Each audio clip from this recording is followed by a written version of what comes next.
Fundamental of computer. जैसे कि आप जानते हैं यहाँ पर हम लोग ओ लेवल की क्लासेस पढ़ रहे हैं, जिसमें फर्स्ट पेपर M1 R5 हम पढ़ रहे हैं, जिसमें आपका जो टॉपिक है इंट्रोडक्शन टू कंप्यूटर वो हमने लगभग कवर कर लिया है। आज की क्लास में टॉपिक कंप्लीट हो जाएगा, उसके साथ साथ ऑपरेटिंग सिस्टम वाला भी टॉपिक हमारा लगभग कंप्लीट होने वाला है। हम लोगों ने बाइनरी नंबर सिस्टम पढ़े थे, बाइनरी टू डेसिमल और डेसिमल टू बाइनरी।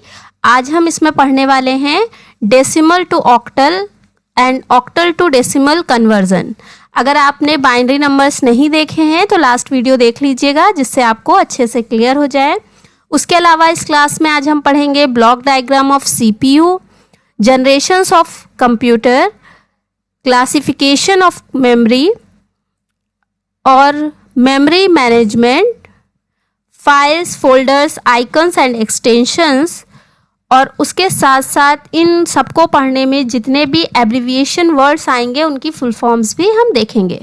तो आज की क्लास आपकी बहुत इम्पॉर्टेंट है, लास्ट तक रहिएगा साथ में, जिससे आपको पेपर्स के बारे में कोई भी कंफ्यूजन ना रहे। Okay, hello my dear friends, कैसे हैं आप लोग? आई होप सब अच्छे से होंगे। मैं हूं उस्मा, आपकी कंप्यूटर ट्रेनर, और आप देख रहे हैं CKC, that is computer knowledge centre, where your dreams come true.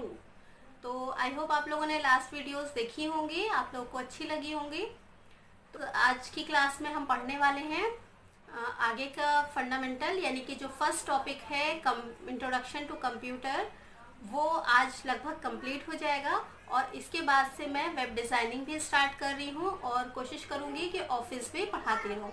But office से पहले हम लोग पढ़ेंगे जो इंटरनेट वाला पार्ट है वो पहले पढ़ेंगे, क्योंकि ऑफिस की वीडियोस तो आपको मिल जाएंगी और नॉर्मल होती हैं, पर आपके जो टॉपिक हैं ओ लेवल में इंटरनेट से रिलेटेड वो मैं इसमें पढ़ाने वाली हूँ। उसमें से आपके सेकेंड पेपर में भी हेल्प होगी और फर्स्ट में भी हेल्प रहेगी। ओके, तो आज की वीडियो देखते हैं जिसमें हम फंडामेंटल के बाकी के टॉपिक्स कवर कर रहे हैं। ओके, और अगर आप चैनल पर फर्स्ट टाइम आए हैं तो चैनल को सब्सक्राइब कर लीजिए, और आप अगर चाहते हैं कि आपके दोस्तों को भी इसकी नोटिफिकेशंस मिलती रहे या उनको भी इसका फ़ायदा हो तो उनके साथ शेयर करिए। ओके, नंबर सिस्टम में डेसिमल टू ऑक्टल हम देख रहे हैं। पहला हमने जो वर्ड या जो डिजिट ली है वो है 354। ये डेसिमल नंबर है, जैसे कि इसके बेस 10 से पता चल रहा है, और ये जो है उसका हमें क्या निकालना है, ऑक्टल नंबर निकालना है। तो जैसे कि हमने बाइनरी निकालने के लिए जो डेसिमल नंबर था उसे 2 से डिवाइड किया था, तो उसी तरह से ऑक्टल निकालने के लिए हमें डेसिमल नंबर को 8 से डिवाइड करना होगा। ओके, तो 8 से जब हम डिवाइड करेंगे तो 8 4 ज़ा 32, उसके बाद यहाँ पर कितना बचेगा, 3 और 4, 34 बचा। अब 34 को फिर से करेंगे तो 8 4 ज़ा 32, और 32 में से 34 में से 32 चले गए तो कितने बचे, 2। तो जो बचे हैं वो यहाँ लिख देंगे, और उसके बाद ये 44 जो आया इसको फिर से 8 से डिवाइड करेंगे तो 8 5 ज़ा 40, और यहाँ रिमाइंडर कितना बचा, 4। और इसका आंसर जैसे आपको पता है नीचे से ऊपर की तरफ आता है, तो आंसर क्या होगा, 542। ओके, तो ये हो गया हमारा आंसर 542। 639 एक दूसरा डेसिमल नंबर हमने लिया है जिसका ऑक्टल निकालना है, और इसे 8 से डिवाइड करेंगे तो 8 7 ज़ा 56, 63 में से 56 जाएगा तो बचेगा 7, और यहाँ पर आ गया है 9, तो हो गया 79। 79 को अगर हम 8 से डिवाइड करेंगे तो 8 9 ज़ा 72, और उसके बाद क्या बचा यहाँ पर, 7। ओके, फिर 79 में करेंगे तो 8 9 ज़ा 72, और यहाँ पर बचा 7, वो यहाँ लिख दिया हमने। फिर 8 1 ज़ा 8, और 9 में से 8 गया, ये 1 बचा। तो वो यहाँ आ जाएगा और जो भी गया था वो यहाँ आ जाएगा, यानी कि ये आंसर क्या आएगा नीचे से ऊपर की तरफ 1177। अब हम देखते हैं ऑक्टल टू डेसिमल कन्वर्जन। तो मैंने वही डिजिट्स ली हैं जिससे आपको क्लियर हो जाए, वो नंबर्स चेक हो जाएं कि जो किए थे हमने वो सही हैं या नहीं।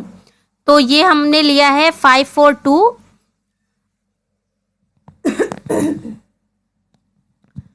542, जैसे कि हम लोग पहले भी कर रहे थे, 2 की पावर लगा रहे थे, यहाँ पर 8 की पावर लगाएंगे तो 8 की पावर नॉट, 8 की पावर 1 और 8 की पावर 2।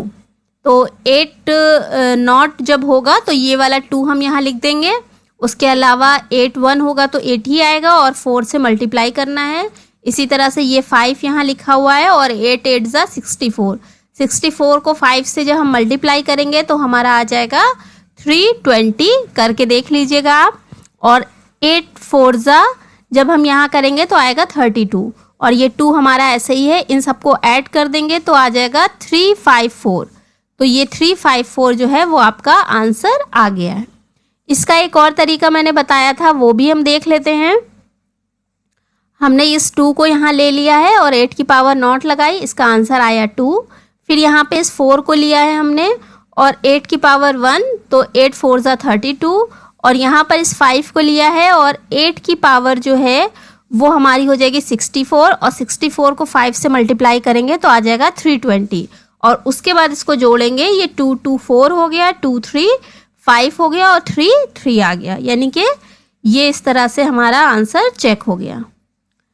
नेक्स्ट हमारा है नंबर सिस्टम में ऑक्टल टू डेसिमल कन्वर्जन। एक और नया नंबर दूसरा हमने लिया है जो कि अभी लास्ट हमने सॉल्व किया है। तो 1177, इसको भी हम उसी तरह से सॉल्व कर लेंगे। आई होप आपको समझ में आ रहा होगा। अगर कोई भी दिक्कत आती है तो प्लीज़ कमेंट करिएगा और ध्यान से देखेंगे तो कोई भी प्रॉब्लम नहीं आएगी। 8 नॉट है तो 8 को हम नहीं मानते हैं, ये इस 7 को यहाँ ले लेंगे। उसके बाद 8 की पावर 1 है तो 8 ही रहेगा और ये 7 यहाँ आ गया तो 7 8 ज़ा 56 हो गया। उसी तरह ये 8 की पावर 2 है और 1 से मल्टीप्लाई करेंगे तो 8 8 ज़ा 64 और 1 से करने पर ये 64 ही रहेगा। इसी तरह से 8 की पावर जब 3 हो जाएगा तो क्या हो जाएगा, 8 8 ज़ा 64 और 64 8 ज़ा 512, 512 इंटू 1 तो 512 ही रहेगा और इन सबको जब ऐड कर देंगे तो ये 639 आ रहा है। एक और जो है और इसका जो दूसरा तरीका है वो भी हम देख लेते हैं जिससे आपको कोई भी कंफ्यूजन ना रहे। ओके, तो आई होप ये सारी चीज़ें आपको समझ में आ रही होंगी। तो नंबर सिस्टम में आगे हम पढ़ेंगे हेक्साडेसिमल के बारे में और उसके अलावा हम बाइनरी कन्वर्जन भी पढ़ेंगे, octal to binary, binary to octal. बाकी आपने इससे पहले अगर वीडियो ना देखी हो तो देख लीजिएगा, आई बटन पे उसका लिंक आपको मिल जाएगा। नेक्स्ट है हमारा ब्लॉक डायग्राम ऑफ सीपीयू। जैसे कि लास्ट क्लास में हम सीपीयू पढ़ चुके हैं, सीपीयू के पार्ट्स हमने पढ़े थे, मदरबोर्ड और रैम, हार्ड डिस्क, इन सब के बारे में अच्छे से जाना था। अगर वो वीडियो आपने नहीं देखी है तो लिंक आपको मिल जाएगा, देख लीजिएगा। यहाँ पर हम सीपीयू के फंक्शनिंग के बारे में बात करने वाले हैं, वो फंक्शन किस तरह से करता है, वर्क किस तरह से करता है। तो पहले तो सीपीयू में 3 चीज़ें हैं, ALU arithmetical logical unit, second है सीयू यानी कि कंट्रोल यूनिट और लास्ट है हमारा एमयू यानी मेमोरी यूनिट। मेमोरी के बारे में भी अभी हम पढ़ेंगे, प्राइमरी सेकेंडरी और जो भी होता है मेमोरी।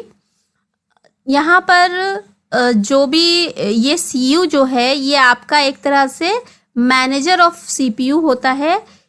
किसी भी कंपनी का नॉर्मली अगर हम सोचें कि कंपनी का मैनेजर जो होता है वो क्या करता है, वो खुद कुछ नहीं करता है, वो लोगों से काम करवाता है। यानी कि कौन कहाँ अच्छा काम कर रहा है उसको प्रमोट कर दो, जो काम अच्छा नहीं कर रहा है उसे डिमोट कर दो, या फिर कहाँ पर क्या चीज़ होनी चाहिए, कहाँ से क्या चीज़ हटानी चाहिए, ये सारे काम जो है वो एक मैनेजर करता है। उसी तरह से सीयू भी हमारा काम करता है। तो जो भी डेटा हम लोग देते हैं, अब आपको पता है हम लोग डेटा कहाँ से देते हैं, हम लोग डेटा कीबोर्ड और माउस यानी इनपुट डिवाइसेस से देते हैं। इसके नीचे आप इनपुट डिवाइसेस के नेम भी लिख सकते हैं।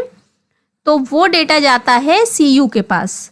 सीयू उस डेटा को देखता है कि इसका क्या करना है। अब मान लीजिए हमने प्लस में कुछ नंबर्स दिए थे, जैसे 10 और 5, और उसके साथ प्लस का ऑपरेटर है, तो प्लस का ऑपरेटर है तो वो अरिथमेटिकल ऑपरेटर है, इसलिए ये इसे सीयू जो है वो इसे एएलयू के पास सेंड कर देगा। एएलयू उसे परफॉर्म करेगा, यानी उसे कैलकुलेट करेगा और उसके आंसर को फिर से सीयू के पास भेज देगा। अब अगर आपने आउटपुट मांगा है तो वो आउटपुट आपको मिल जाएगा। आउटपुट कहाँ मिलेगा जी, प्रिंटर या फिर मॉनिटर पर आउटपुट आपको मिल जाएगा, वो भी आप यहाँ लिख लीजिएगा। और अगर आपने आउटपुट नहीं मांगा है तो उसे क्या करेगा, मेमोरी में सेव कर देगा। ओके, नेक्स्ट हम देखते हैं generations of computer. Generations of computer बहुत ज़्यादा इंपॉर्टेंट होती है क्योंकि इससे शॉर्ट क्वेश्चंस भी बनते हैं और कभी कभी लॉन्ग में भी ये आता है। तो इसमें जितनी भी फुल फॉर्म्स आती हैं उनको ध्यान रखिएगा, और उसके अलावा मैंने इसको कंपैरिजन के फॉर्म में दिया है जिससे इसको याद करना या याद रखना आसान रहे। ओके, तो जैसे कि हम जानते हैं 5 जनरेशंस हैं हमारी कंप्यूटर की, और इस टाइम 5th जनरेशन चल रही है। तो अगर हम पीरियड की बात करते हैं तो ये 1942 से स्टार्ट हुई थी और 1954 तक है। इसका पीरियड आपको कुछ बुक्स में अलग अलग मिलेगा, तो उसमें कोई प्रॉब्लम वाली बात नहीं है, थोड़ा बहुत आगे पीछे भी होगा तो कोई दिक्कत नहीं है। नेक्स्ट है सेकेंड जनरेशन में 1952 से स्टार्ट होकर 1964 तक चली। उसके बाद 1964 से स्टार्ट होकर 1972 तक थर्ड जनरेशन रही, और फोर्थ जनरेशन 1972 से 1990 तक थी। और अब जो चल रही है 5th जनरेशन वो 1990 से अब तक की जनरेशन 5th जनरेशन है। इसमें जो बेसिक कंपोनेंट्स यूज होते थे, फर्स्ट जनरेशन में वैक्यूम ट्यूब्स थे। ये वैक्यूम ट्यूब्स जैसे हमारे यहाँ लाइट का, इलेक्ट्रिसिटी का बल्ब आता था वो येलो वाला, उस तरह के होते थे। उसके बाद सेकेंड जनरेशन में ये ट्रांजिस्टर्स में चेंज हो गए, और उसके बाद थर्ड जनरेशन में इनमें यूज़ हुआ आईसीज यानी कि इंटीग्रेटेड सर्किट्स। उसके बाद फोर्थ जनरेशन में ये सर्किट्स जो हैं वो थोड़े बढ़ गए, जिससे इसका नाम हो गया VLSI यानी कि very large scale integrated, very large scale integration circuits. और उसके बाद 5th जनरेशन में ये हो गए हमारे ultra large scale integrated circuits. Okay, next हमारा ये ऑपरेटिंग सिस्टम फर्स्ट जनरेशन में था बैच प्रोसेसिंग, जबकि सेकेंड जनरेशन में मल्टी प्रोग्रामिंग था। और थर्ड जनरेशन में मल्टी प्रोग्रामिंग के साथ साथ रिमोट प्रोसेसिंग और टाइम शेयरिंग भी ऑपरेटिंग सिस्टम थे। नेक्स्ट हमारा है network distributed operating system use हुआ, जबकि पाइपलाइन का भी यूज़ किया गया। और 5th जनरेशन में पैरेलल या फिर आर्टिफिशियल इंटेलिजेंस यूज़ हुआ। इसके आगे है लैंग्वेजेस। फर्स्ट जनरेशन में मशीन कोड्स यूज़ हुए, जैसे कि हम जानते हैं कि बाइनरी कोड्स मशीन कोड्स हैं। इनके बारे में मैं लैंग्वेजेस के बारे में एक सेपरेट वीडियो बनाऊंगी, क्योंकि वो भी बहुत इंपॉर्टेंट टॉपिक है और बहुत बार उससे आता है क्वेश्चन, तो वो आप देख लीजिएगा। तो फर्स्ट जनरेशन में जो लैंग्वेज थी वो मशीन कोड थी। सेकेंड जनरेशन में मशीन एंड असेंबली दोनों थी, जबकि थर्ड जनरेशन में हाई लेवल लैंग्वेजेस थी। और फोर्थ जनरेशन में भी हाई लेवल लैंग्वेजेस थी, पर कुछ चेंज हो गई थी। C और C+, DBase ये सारी लैंग्वेजेस आ गई थी। और 5th जनरेशन में तो आप जानते ही हैं जावा, .NET, पाइथन और उसके अलावा बहुत सारी लैंग्वेजेस यूज़ हो रही हैं। नेक्स्ट है कंप्यूटर्स। फर्स्ट जनरेशन में जो कंप्यूटर्स थे वो थे ENIAC, ADVAC, UNIVAC। और सेकेंड जनरेशन में IBM, UNIVAC।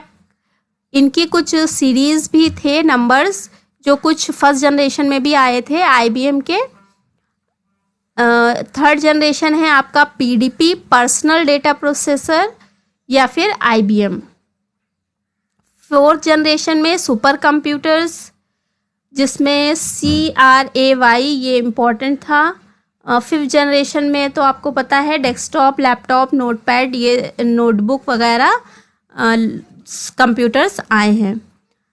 फीचर्स की बात करें अगर, तो फर्स्ट जनरेशन में जो भी कंप्यूटर्स थे वो एक्सपेंसिव थे, यानी कॉस्टली थे, बहुत ज़्यादा बड़े होते थे साइज़ में, और इलेक्ट्रिसिटी जो है वो ज़्यादा कंज्यूम करते थे। एसी की रिक्वायरमेंट होती थी, विदाउट एसी नहीं चलते थे। तो किसी सिंपल पर्सन, कोई भी सिंपल पर्सन जो है उसे यूज़ नहीं कर सकता था, बड़ी लार्ज ऑर्गेनाइजेशंस ही उसे यूज़ करती थी।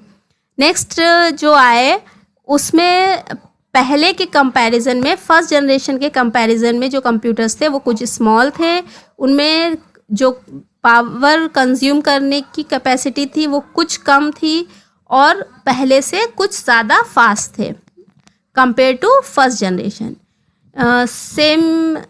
सेम ऐसे ही थर्ड जनरेशन में जो भी कंप्यूटर्स आए वो कंपेयर टू सेकंड जनरेशन थोड़े और स्मॉल हो गए, रिलायबल हो गए, उसमें और लेस इलेक्ट्रिसिटी कंज्यूम होने लगी और पहले से बेहतर हो गए, फास्ट उनकी स्पीड हो गई।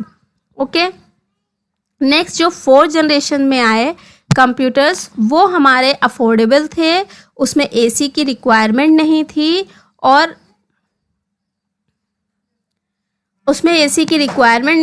और इंटरनेट भी उसमें इंट्रोड्यूस हो चुका था। ओके, नेक्स्ट फिफ्थ जनरेशन की मेन फीचर्स अगर देखें तो मल्टीमीडिया, रोबोटिक, ये सारी और बहुत सारी लैंग्वेजेस न्यू आई। तो इस तरह से हम अगर जनरेशन्स के बारे में पढ़ेंगे और याद रखेंगे तो ये याद रखना आसान होगा। आई होप आपको समझ में आया होगा। नेक्स्ट हम देखते हैं classification of memory. Classification of memory या मेमोरी मैनेजमेंट, जैसे कि हम लोग पहले भी पढ़ चुके हैं मेमोरी के बारे में, जिसमें हमने मेमोरी स्टोरेज पढ़ाया था। स्टोर किस तरह से हमारा डेटा होता है बिट बाइट के बारे में।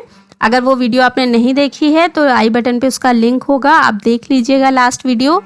यहाँ पर मेमोरी को 2 पार्ट्स में डिवाइड किया गया है, प्राइमरी मेमोरी और सेकेंडरी मेमोरी।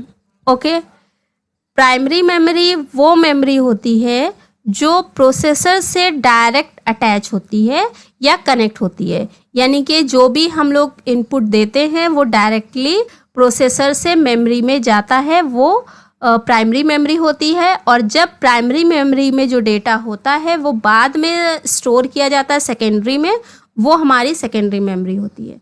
ठीक है, यानी प्रोसेसर से जो कनेक्ट होता है, प्रोसेसर से जो पास होता है या डायरेक्ट जिसका प्रोसेसर से कनेक्शन होता है वो प्राइमरी मेमोरी, और जिसका डायरेक्ट नहीं होता है वो हमारी सेकेंडरी मेमोरी होती है।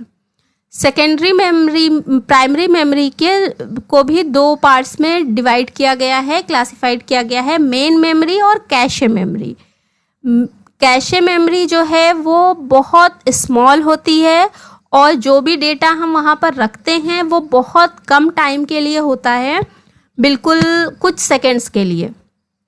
आप ऐसे समझ सकते हैं कि जिस टाइम पर हम कंप्यूटर में डेटा टाइप कर रहे हैं उस टाइम पर भी कोई स्पेस तो चाहिए होता है ना उस चीज़ को लिखने के लिए, तो वो क्या होता है, वो कैशे होता है।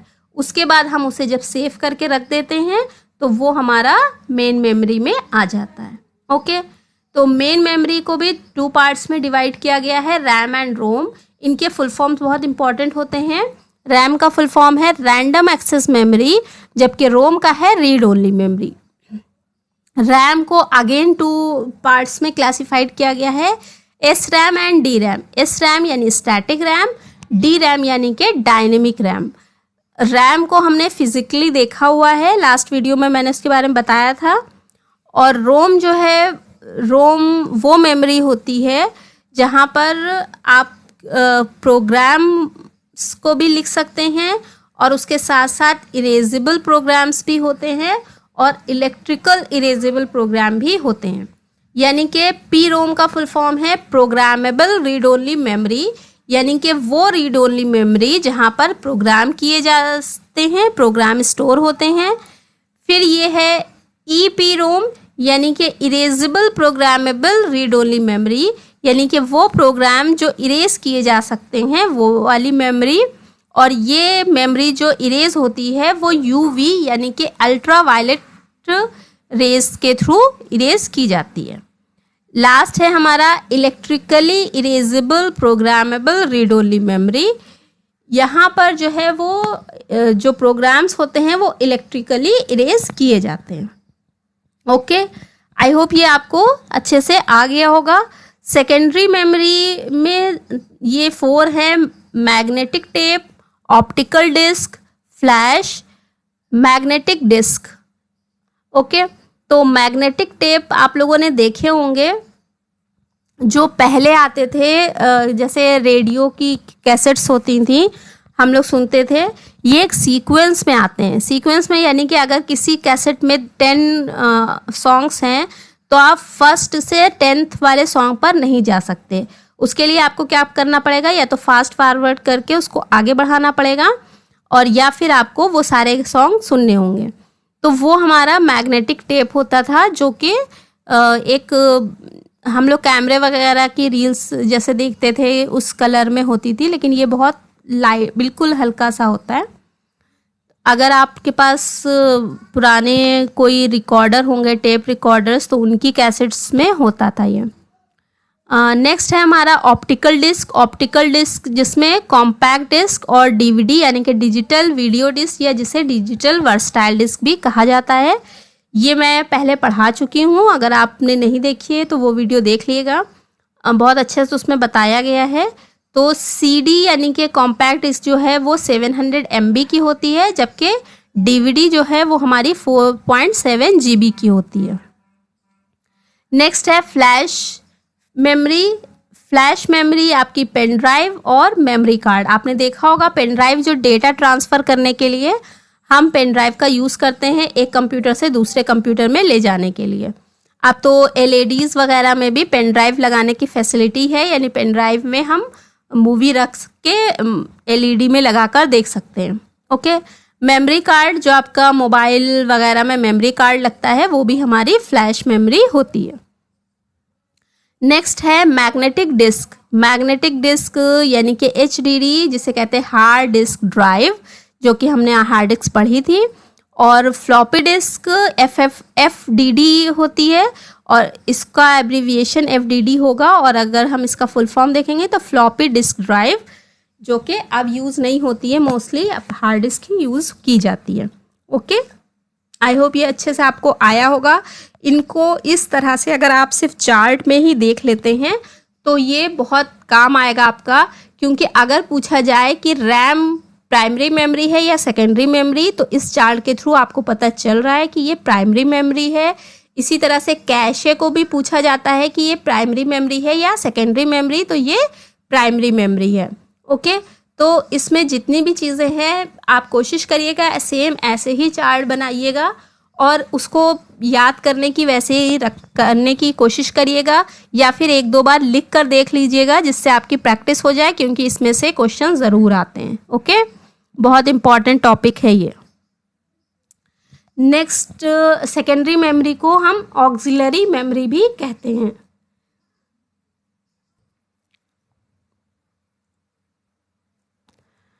क्लासिफिकेशन ऑफ मेमोरी में एक और तरह से मेमोरी का क्लासिफिकेशन किया गया है, जो कि है volatile memory and non volatile memory. Volatile memory वो मेमोरी होती है जिसमें इलेक्ट्रिसिटी की ज़रूरत कॉन्टिन्यूसली होती है, यानी कि जब तक इलेक्ट्रिसिटी उसमें आती रहेगी, पावर कनेक्ट रहेगा, तब तक वो चलता रहेगा। और ज़रा सा भी अगर पावर फ्लक्चुएट हुआ या फिर इलेक्ट्रिसिटी उसमें जाना बंद हो गई, तो वहाँ पर वो जो भी डेटा स्टोर होगा वो लॉस्ट हो जाएगा। ओके, तो वोलेटाइल मेमोरी वो मेमोरी होती है जिसमें पावर की ज़रूरत कॉन्टिन्यूसली होती है, और ये मेमोरीज हैं आपकी कैशे मेमोरी और RAM. Okay, non volatile memory वो मेमोरी होती है जिसमें पावर की ज़रूरत नहीं होती है कॉन्टिन्यूसली। पावर अगर है तो भी ठीक है, नहीं है तब भी हमारा डेटा एज इट इज़ बना रहेगा। वो होता है हमारा रोम और सेकेंडरी मेमोरी। सेकेंडरी मेमोरी में जितनी भी मेमोरीज हैं वो हमारी नॉन वोलेटाइल हैं, और रोम जब हम जैसे मैंने बताया था कि हम जब टेक्स्ट लिख रहे हैं तो उस टाइम पे वो कैशे में सेव कैशे पे होती है, और अगर ज़रा सा भी उसमें कुछ भी फ्लक्चुएट होता है तो वो डेटा लॉस्ट हो जाता है, जबकि रोम में जब हम फाइल को सेव कर देते हैं तब वो सेव किया हुआ डेटा रोम में स्टोर होता है। ओके, तो ये हमारा क्या है, नॉन वोलेटाइल है। ओके, नेक्स्ट है डेस्कटॉप ओपनिंग स्क्रीन। जैसे कि नॉर्मली आप लोगों ने देखा होगा कि जब हम विंडोज़ ओपन करते हैं तो इस तरह से हमारा डेस्कटॉप आता है। इस पूरी स्क्रीन को हम डेस्कटॉप बोलते हैं। ओके, अब हम यहाँ पर बहुत बार आता है कि इसके फीचर्स या इसमें क्या क्या होता है ये बताइए, तो ये आप अच्छे से समझ लीजिए। ये जो सबसे नीचे की ब्लैक पट्टी दिख रही है ये होता है टास्क बार। अगर आप XP या 7 यूज़ करते हैं तो हो सकता है इसका लुक अलग हो, लेकिन ये पट्टी आपको किसी ना किसी कलर में आपको दिखाई देगी। तो ये पट्टी कहलाती है टास्क बार। और इस टास्क बार में आपका ये होता है स्टार्ट बटन, ये आपका होता है एंट्री पॉइंट। यहाँ पर आप कुछ लिखेंगे तो उसी के अकॉर्डिंग आपके एप्लीकेशंस खुल जाएंगे, यानी कि आपको अपनी एप्लीकेशंस खोलने के लिए यहाँ पर टाइप करना होता है कि आपको कौन सी एप्लीकेशंस चाहिए। उसके बाद यहाँ पर इंटरनेट एक्सप्लोरर का साइन है।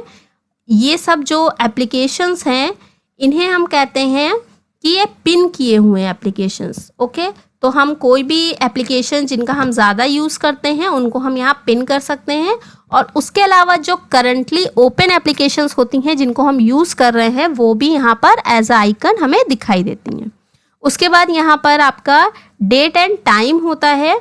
अगर आप इसे चेंज करना चाहते हैं तो यहाँ पर क्लिक करके आप इसे चेंज भी कर सकते हैं। नेक्स्ट टॉपिक है हमारा फाइल्स एंड फोल्डर्स। फोल्डर्स क्या होते हैं और फाइल्स क्या होती हैं। तो फोल्डर्स हम कह सकते हैं कि फोल्डर्स एक तरह से एक अलमारी है जो कि जिसमें स्पेस होता है बुक्स या क्लोथ्स रखने का, और फाइल्स जो है वो एक स्पेस है। फाइल जो है वो एक डॉक्यूमेंट है जिसमें कुछ इन्फॉर्मेशन होती है। अगर हम फोल्डर्स की डेफिनेशंस या उसको लिखने की बात करें तो folders are space where we can store files, documents and other folders also. अगर आप देखना चाहें तो इस तरह से आपका फोल्डर दिखाई देता है। और फाइल्स क्या होती हैं, files is like a books which have important information. Okay, file जो है एक बुक की तरह होती है जिसमें बहुत सारी इन्फॉर्मेशंस होती हैं। ये हमारी इस तरह की फाइल्स होंगी, इनको ओपन करेंगे तो इनके अंदर हमारी इन्फॉर्मेशन होगी, और ये एक फोल्डर है जिसके अंदर सिर्फ आइकन्स और फोल्डर्स होते हैं। फिर यहाँ पर ये फोल्डर्स होते हैं और इनको आप जो भी देख रहे हैं इसकी पिक्चर देखकर आप समझ सकते हैं कि ये आइकन्स हैं तो किस चीज़ के हैं। जैसे ये गूगल का है, ये फोल्डर है, ठीक है। तो ये आइकन्स एंड फोल्डर्स होते हैं। इनमें हम कुछ चीज़ों के बारे में अच्छे से जानेंगे जिससे कि आपको सारी चीज़ों की नॉलेज हो जाए। जिसमें पहला है हमारा माई कंप्यूटर या दिस पीसी। अगर आप XP यूज़ कर रहे हैं तो इसका आपको माई कंप्यूटर के नाम से मिल जाएगा, और अगर 7 या विंडोज़ 10 वगैरह आप यूज़ कर रहे हैं तो दिस पीसी के नाम से ये ऑप्शन होगा। फिर है हमारा माई डॉक्यूमेंट। माई डॉक्यूमेंट जो है वो आपका XP में होगा और बाकी में फाइल एक्सप्लोरर के नाम से भी होगा, जिसे हम क्विक एक्सेस भी बोलते हैं। इसके बाद इंटरनेट एक्सप्लोरर क्या होता है, रिसाइकिल बिन क्या है, टास्क बार क्या है मैंने आपको बताया, और फोल्डर्स और आइकन्स क्या होते हैं, ये सारी चीज़ें हम पढ़ते हैं। इसमें फर्स्ट हम देख लेते हैं माई कंप्यूटर।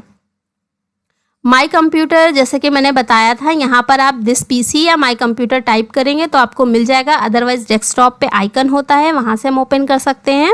और अदरवाइज अगर आपके पास पिन किया हुआ है तो आपको इस जगह पर इस तरह से भी दिखाई देगा।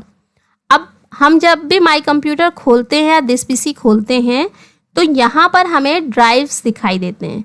अब यहाँ पर कुछ में तो मैंने नेम लिख रखा है, आप ये देखिएगा न्यू वॉल्यूम जो लिखा है, नॉर्मली ये लिखा होता है न्यू वॉल्यूम, और इसके आगे ड्राइव का साइन होता है, अल्फ़ाबेट होता है, ठीक है। तो ये क्या होता है, हमारी जो हार्ड डिस्क होती है उसका स्पेस जो है वो इस तरह से डिवाइडेड होता है GBs में। जैसे कि अगर हमारी हार्ड डिस्क का स्पेस 500 GB है तो ये फर्स्ट जो हमारी ड्राइव है C ड्राइव, इसका जो टोटल स्पेस है वो है आपका 454 GB। ओके, फिर ये आपका जो है ये आपका है 150 GB और यहाँ पर है 195 GB और यहाँ पे है 117 GB। तो आप ये अपनी हार्ड डिस्क को चेक कर सकते हैं कि आपकी हार्ड डिस्क कितनी है। अगर हम इन सबको जोड़ेंगे तो लगभग 1000 के आसपास आता है, कुछ कम हो सकता है, यानी कि इसमें जो हार्ड डिस्क है वो 1 TB है। उसके अलावा आप ये जो देख रहे हैं ये लिखा होता है आपका यूज स्पेस आपका इतना है, ठीक है। तो आप इतना स्पेस यूज़ कर चुके हैं या इतना आपके पास है, ठीक। तो फ्री स्पेस आपको दिखाई देता है और टोटल स्पेस दिखाई देता है। इसके अलावा जो हमारे सॉफ्टवेयर्स होते हैं वो सी ड्राइव में स्टोर किए हुए होते हैं। जब भी हम कोई भी सॉफ्टवेयर डाउनलोड करते हैं तो वो सी ड्राइव में होते हैं। अगर हम चाहें या हमारा जो भी हार्डवेयर इंजीनियर है, अगर हम उसको बता दें कि हमें सी में नहीं डी में हमें सॉफ्टवेयर्स डालने हैं तो ऐसा भी किया जा सकता है, बट बाय डिफ़ॉल्ट जो है वो सॉफ्टवेयर सी में स्टोर होते हैं। तो जहाँ पर सॉफ्टवेयर इंस्टॉल हो वहाँ पर हमें ज़्यादा कुछ नहीं करना चाहिए, यानी कि जो डेटा है वो हमें सेव नहीं करना चाहिए सी में। जो नॉर्मल डेटा होता है जैसे कि files, pictures, photos, audio, video जो भी हम लोग स्टोर करते हैं वो हमें सी में नहीं करना चाहिए, क्योंकि अगर सी में कोई मेन फाइल डिलीट हो जाएगी तो आपकी विंडोज़ उड़ जाएगी। ओके, फिर आपको फॉर्मेट कराना पड़ेगा सिस्टम को। उसके अलावा जो बाकी की ड्राइव्स हैं इनमें आप कोई भी डेटा रख सकते हैं। अब किसी के सिस्टम में दूसरी ड्राइव होगी, 2 होंगी, 3 होंगी, 4 होंगी, वो डिपेंड करता है आपकी हार्ड डिस्क के स्पेस पे और आपके हार्डवेयर इंजीनियर पे कि उसने क्या और कितना बनाया है या आपने कितना बनवाया है। ओके, तो ये होता है हमारा माई कंप्यूटर। नेक्स्ट है माई डॉक्यूमेंट या फिर internet file explorer. File explorer में हम ये जो खुलता है क्विक एक्सेस, इसमें हम ये सारी चीज़ें देख रहे हैं। इनमें से हमें किसी पर भी जाना हो तो हम उस पर जा सकते हैं, किसी भी फोल्डर पर। अगर दिस पीसी पे भी जाना चाहें तो जा सकते हैं। और यहाँ पर हमें रीसेंट फाइल्स दिखाई देती हैं, इनको भी हम यहाँ से डायरेक्टली एक्सेस कर सकते हैं। उसके अलावा जब भी कभी कहीं भी हम कोई फाइल यानी कि डॉक्यूमेंट सेव करते हैं तो वो इस डॉक्यूमेंट नाम के फोल्डर में सेव होता है। अगर हम कोई फाइल डाउनलोड करते हैं तो वो डाउनलोड में सेव होता है, और अगर कोई भी म्यूज़िक की फ़ाइल है तो वो म्यूज़िक में आएगी, पिक्चर की फ़ाइल है तो पिक्चर में आ जाएगी, इसी तरह वीडियो की फ़ाइल है तो वीडियोज़ में ऑटोमेटिक आ जाएगी। बट अगर हम चाहें तो इसको कहीं और भी सेव कर सकते हैं, बट बाय डिफ़ॉल्ट ये चीज़ें हमें यहाँ मिलती हैं। जैसे कि हम लोग अपने मोबाइल में देखते हैं, अगर हमें जहाँ हमने सेव की थी हमें नहीं मिल रही है, कोई ऑडियो फाइल है तो ऑडियो वाले ऑप्शन में जाएंगे,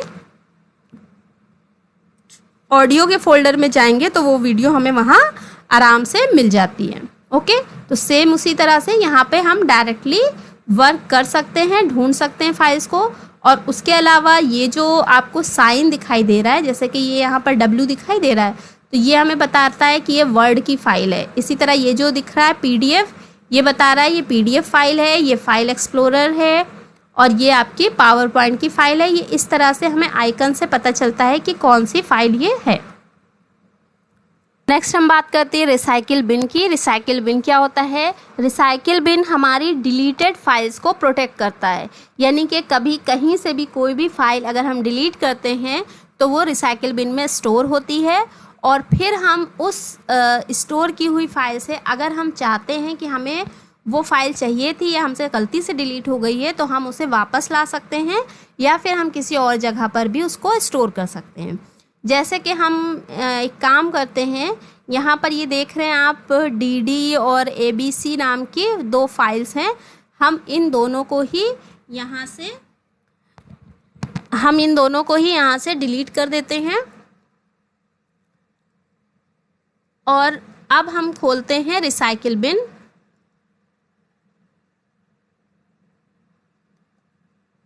डबल क्लिक करके रिसाइकिल बिन आपका ओपन हो जाएगा, और यहाँ पर देखिए हमें ये दोनों फाइल्स यहाँ दिखाई दे रही हैं जो कि हमने डेस्कटॉप से डिलीट की हैं। अब अगर हम इसमें से इस फाइल पर राइट क्लिक करते हैं तो ये ऑप्शंस आते हैं हमारे पास। रीस्टोर का मतलब है कि ये फाइल जहाँ थी उसी जगह वापस चली जाएगी। और अगर हम इसको यहाँ से कट कर दें तो कट करने का मतलब है कि हम इसे फिर से ये डेस्कटॉप को हम मिनिमाइज़ कर देते हैं, या हम इसे मान लीजिए डॉक्यूमेंट पे जाके इसको पेस्ट कर देते हैं, तो ये आपकी डॉक्यूमेंट में सेव हो जाएगी फाइल।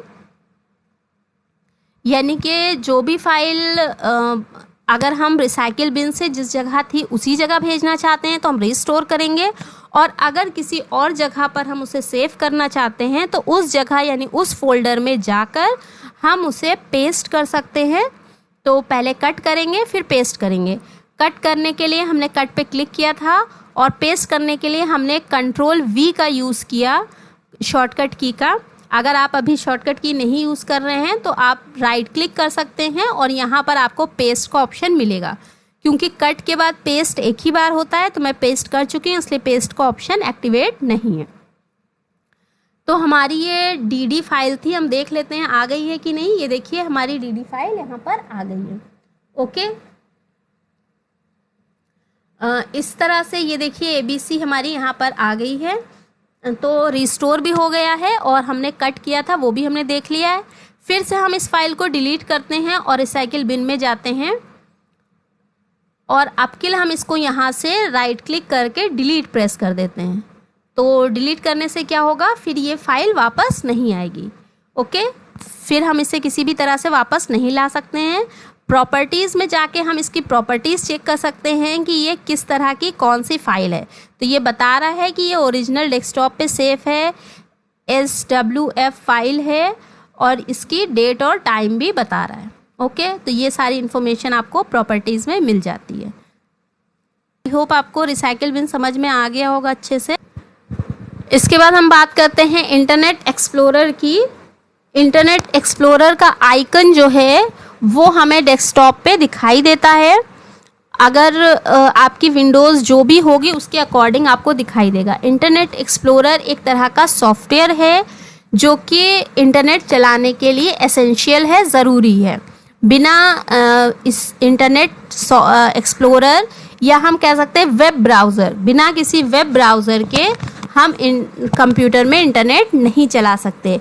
और वो वेब ब्राउज़र कई सारे हैं। अगर आपने XP वगैरह यूज़ कर रहे हैं आप विंडोज़, तो उस पर आपको इंटरनेट एक्सप्लोरर ही मिलेगा।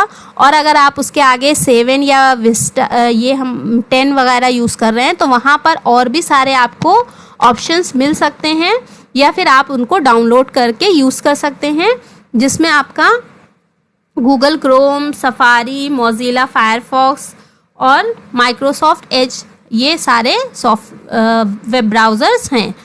गूगल सबसे पहले आपका इंटरनेट एक्सप्लोरर था, उसके बाद मोज़िला फायरफॉक्स आया, उसके बाद आपका गूगल क्रोम आया, और उसके बाद ओपेरा, सफारी और ये माइक्रोसॉफ्ट एज, ये सारे ब्राउज़र्स आ गए हैं। और भी कुछ ब्राउज़र्स हैं। तो ब्राउज़र या वेब ब्राउज़र क्या होते हैं? वेब ब्राउज़र जो हैं वो हमारे सॉफ्टवेयर्स हैं जो इंटरनेट चलाने के लिए एसेंशियल हैं, ज़रूरी हैं कंप्यूटर में। Okay, file name and extension name. आपको पता होगा कि फाइल के 2 नेम होते हैं, यानी फाइल नेम को 2 पार्ट्स में डिवाइड किया गया है, which is primary name and secondary name. File का जो भी हम नेम देते हैं वो 2 नेम होते हैं, प्राइमरी नेम और सेकेंडरी नेम। हम नॉर्मली जो टाइप करते हैं नेम वो आपका होता है ऑप्शनल या प्राइमरी नेम। प्राइमरी नेम हमारा ऑप्शनल होता है, हम उसमें कुछ भी लिख सकते हैं, जबकि सेकेंडरी नेम जो है वो एप्लीकेशन के अकॉर्डिंग कंप्यूटर खुद से एक्सेप्ट करता है। अगर आपकी वर्ड की फाइल है तो उसका .doc होगा, या इस तरह से डॉट के साथ 3 लेटर्स होते हैं। अब कुछ में 4 भी होने लगे हैं, बट नॉर्मली 3 लेटर्स का ही सेकेंडरी नेम होता है, जिसे हम एक्सटेंशन नेम भी बोलते हैं। ओके, तो यहाँ पर हम कुछ फाइल्स के एक्सटेंशन नेम पढ़ रहे हैं, जो हम इस पेपर में सॉफ्टवेयर्स पढ़ने वाले हैं उनके एक्सटेंशन नेम। और ये बहुत ज़्यादा इम्पॉर्टेंट है, बहुत बार आपके पेपर्स में इससे क्वेश्चन ज़रूर आते हैं। कम से कम अगर आपने ये चार्ट कर लिया पूरा कंप्लीट, तो 1 से 3 नंबर आपको ज़रूर मिलेंगे इसमें से। ओके, तो पहला है हमारा, जो भी हम इसमें पढ़ने वाले हैं वो है पहला हमारा नोटपैड। नोटपैड का फाइल नेम जो होता है वो होता है टेक्स्ट फाइल, उसे बोलते हैं टेक्स्ट फाइल, और इसका एक्सटेंशन जो होता है वो होता है .txt। ओके, और इसे अगर हम रन से खोलना चाहें, जिनके पास विंडोज़ XP है नॉर्मली उनके लिए है कि रन से उन्हें खोलना है, तो हम यहाँ पर टाइप करते हैं रन में जाके notepad without any space. But 7 और 10 जिनके पास है उनके पास डायरेक्टली रन में जाना नहीं पड़ता, डायरेक्टली नीचे स्टार्ट बटन के बराबर में ऑप्शन होता है, वहाँ पर हम टाइप कर लेंगे नोटपैड। बस ये ध्यान रखिएगा कि स्पेलिंग सही हो और स्पेस ना हो बीच में, ठीक है। तो हमारा ये नोटपैड ओपन हो जाएगा। नेक्स्ट है हमारा वर्डपैड। वर्डपैड की फाइल को हम बोलते हैं रिच टेक्स्ट फाइल, और इसका जो एक्सटेंशन होता है वो RTF होता है, .RTF। ओके, इसको भी ओपन करने के लिए हम without any space WordPad type करेंगे तो हमारा ओपन हो जाता है। नेक्स्ट है पेंट। पेंट का फाइल नेम होता है बिटमैप फाइल, और इसका एक्सटेंशन होता है इसका एक्सटेंशन होता है .bmp, और इसके कुछ और भी एक्सटेंशंस हैं जैसे कि .gif यानी कि गिफ, JPEG, और इसको ओपन करने के लिए डायरेक्टली लिखते हैं हम MS paint. Microsoft Word. Microsoft Word जो कि माइक्रोसॉफ्ट ऑफिस के अंदर आपको मिलेगा, उसकी फाइल को हम बोलते हैं डॉक्यूमेंट, और क्योंकि हम जानते हैं कि उसमें बहुत सारे पेजेस होते हैं तो उसके पेजेस को हम पेजेस ही बोलते हैं। वर्ड का जो एक्सटेंशन नेम है वो .doc होता है, यानी कि डॉक्यूमेंट से लिया गया है doc। और अगर हम विंडोज़ 7 या उसके अबव वर्जन पर काम कर रहे हैं तो वहाँ पर .doc के साथ x भी आपको मिलेगा एक्सटेंशन नेम में, तो .docx।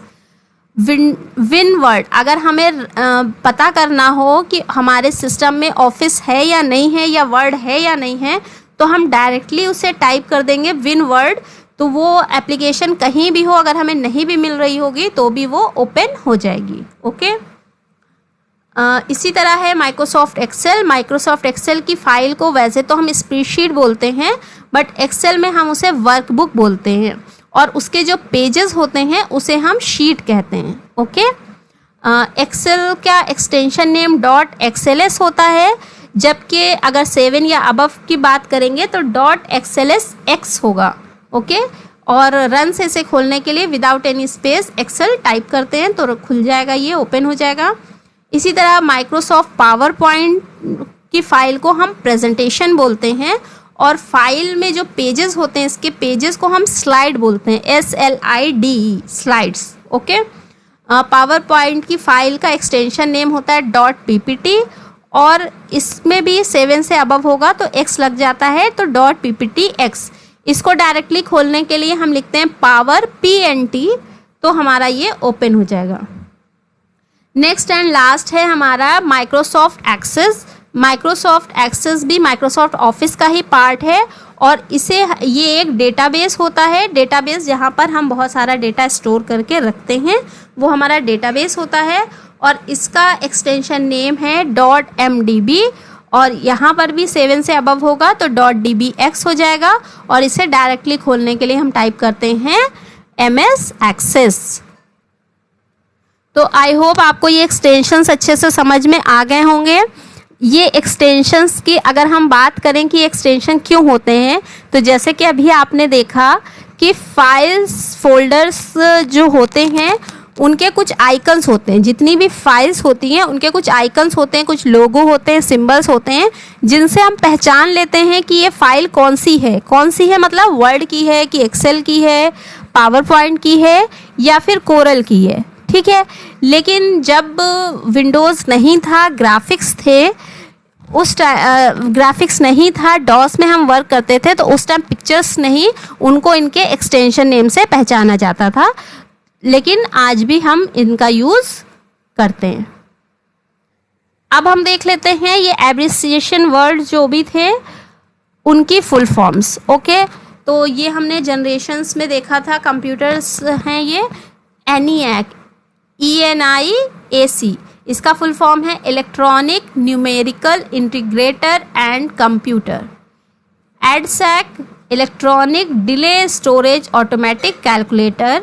UNIVAC universal automatic computer. ICs integrated circuits.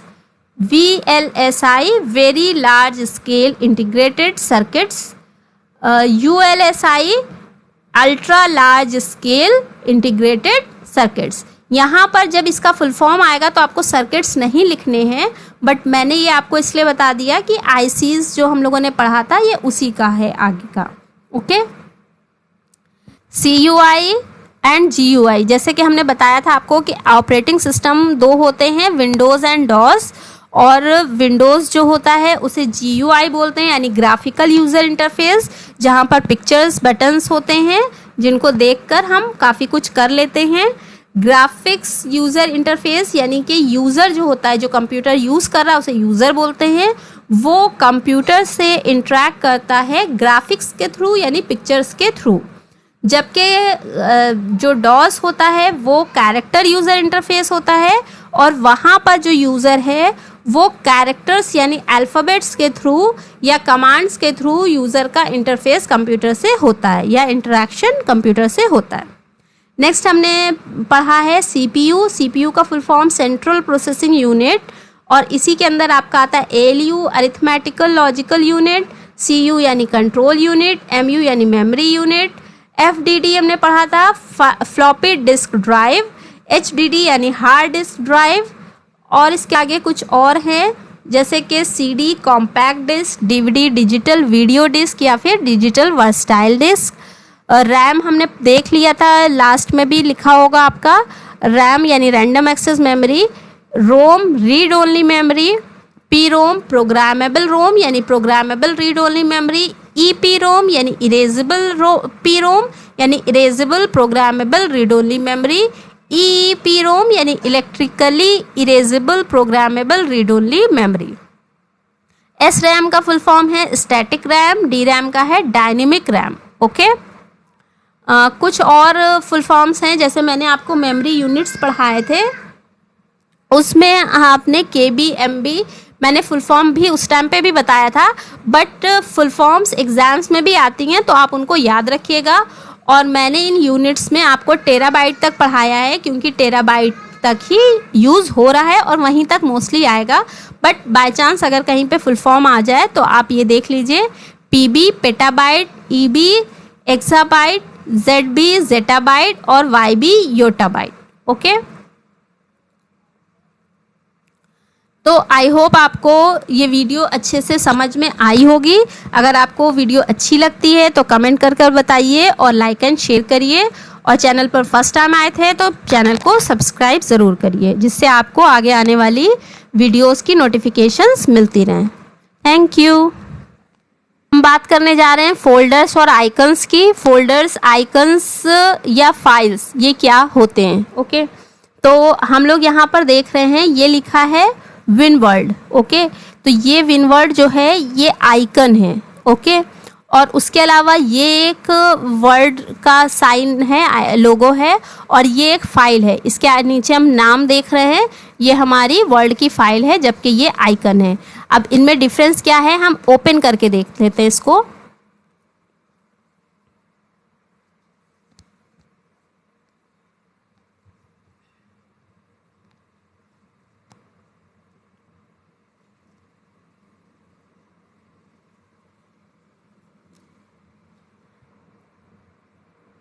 ये हमने फाइल ओपन की है तो सॉरी आइकन ओपन किया है तो इस तरह से ये आ रहा है। तो यहाँ पर हम ब्लैंक डॉक्यूमेंट ओपन होगा ये हमारा। ओके, और अगर हम इसको बंद करके फाइल को ओपन करते हैं तब देखते हैं कि क्या आता है।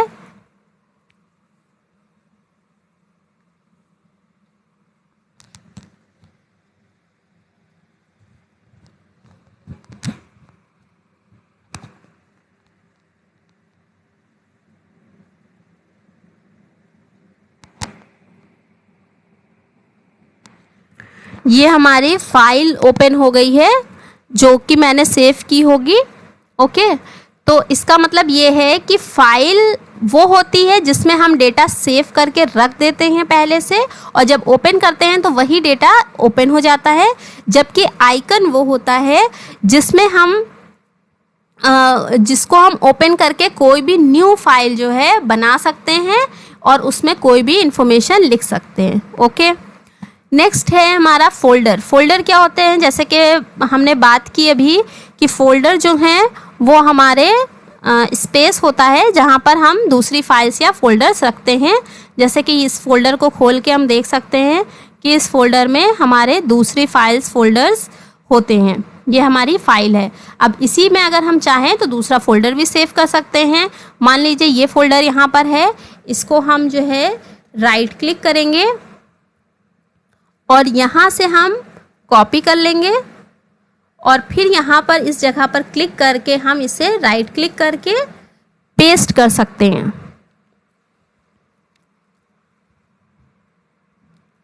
ओके, तो ये हमारा फोल्डर इस जगह पर आ जाएगा। इसको यहाँ पर सेव करने का और भी एक तरीका है कि हम यहाँ पर क्लिक करके डायरेक्टली इसको सीधे ड्रैग करके ले आएंगे तो भी ये आपका फोल्डर यहाँ आ जाएगा या इस फोल्डर की एक कॉपी यहाँ आ जाएगी। ओके, उसके अलावा हम इसके ऊपर क्लिक करके फोल्डर के ऊपर क्लिक करके Ctrl+C प्रेस करेंगे तो इसकी कॉपी हो जाएगी और फिर यहाँ पर क्लिक करके हम इसको Ctrl+V प्रेस करेंगे कीबोर्ड से तो ये पेस्ट हो जाएगा। इस तरह से भी ये फोल्डर यहाँ आ जाएगा। ओके, तो फोल्डर में हमने देखा कि हम फाइल भी सेव कर सकते हैं उसके अंदर जो कि पहले से है, और उसके अलावा हम फोल्डर्स भी उसमें सेव कर सकते हैं। अब फाइल पहले से है तो ऐसा नहीं है कि हम पहले वाली ही फाइल सेव रहेगी, हम कोई और फाइल नहीं सेव कर सकते हैं। अगर हमारे पास कोई भी फाइल हो या कोई आइकन हो तो हम उसे भी वहाँ पर ले जाकर इसी तरह से सेव कर सकते हैं। न्यू फोल्डर बनाने के लिए हमें क्या करना है, माउस का राइट क्लिक प्रेस करना है। कभी भी माउस का राइट क्लिक प्रेस करने पर इस तरह की कुछ ना कुछ लिस्ट आती है। लिस्ट के अंदर जो ऑप्शंस होते हैं वो डिफरेंट होते हैं, पर मोस्टली ये लिस्ट आती है। इस लिस्ट को बोलते हैं पॉपअप लिस्ट। ओके, तो इस पॉपअप लिस्ट में जो लास्ट में यहाँ पर ऑप्शन दिख रहा है हमें न्यू, इस न्यू ऑप्शन पर हम क्लिक करेंगे तो एक और पॉपअप लिस्ट आ जाएगी जिसमें फर्स्ट ऑप्शन जो होगा वो होगा फोल्डर का, और उस पर क्लिक करके हम न्यू फोल्डर बना सकते हैं। ओके, उसके अलावा यहाँ पर आप देख रहे हैं view, sort by, group by, refresh. तो रिफ्रेश करने पर हम रिफ्रेश कर सकते हैं। F5 एक बार यहाँ से रिफ्रेश करने के बाद कीबोर्ड से F5 प्रेस करेंगे तो हमारा रिफ्रेश हो जाता है। व्यूज़ किस तरह से हम व्यू कर सकते हैं, देख सकते हैं। यहाँ पर जो आइकन्स हैं उनको सॉर्ट कर सकते हैं, उनका साइज़ छोटा या बड़ा कर सकते हैं। उसका हम यहाँ पर इस तरह से यूज़ करेंगे।